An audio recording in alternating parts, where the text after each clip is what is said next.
What is today? Yeah, I'll go.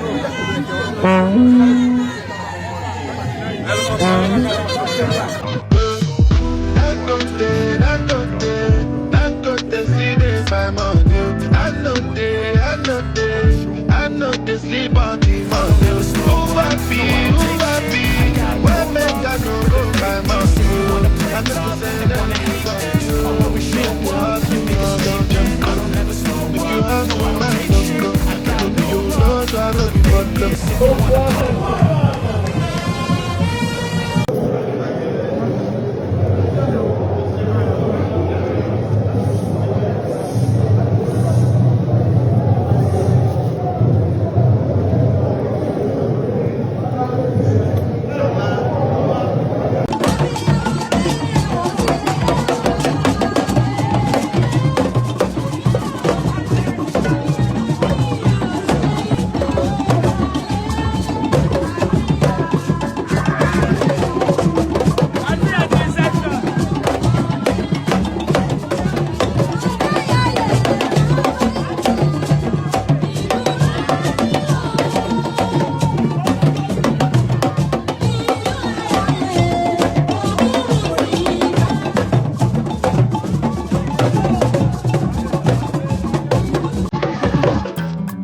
love you, I don't know how to pull that trick for you. None of the others I just saw him here. I gave a true life story of Ali during Hausa and Yoruba community clash. Please, I want everybody in there to thank him. Please, wherever you are, give a resounding round of applause. He's been very supportive to me on this cause. We're very close. I like it to Tudi. So when I now only I like it. I can't that means this Tudi for us more. We need myself and President Mahama. We need more Tudi.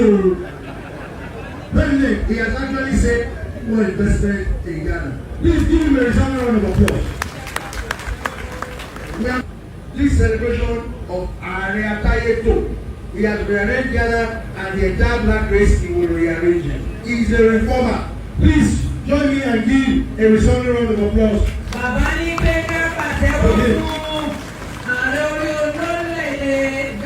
Today, Another surprise. I was with President, Federal Republic of Nigeria, private sector, actually can be seated. I'm still going to call the family member. Few days ago, and I said, when are you going to come to York? He said, Kabesi, me, you know, I don't like to fly now. Kabesi, what are we going to do? Maybe I will use Egbe for him.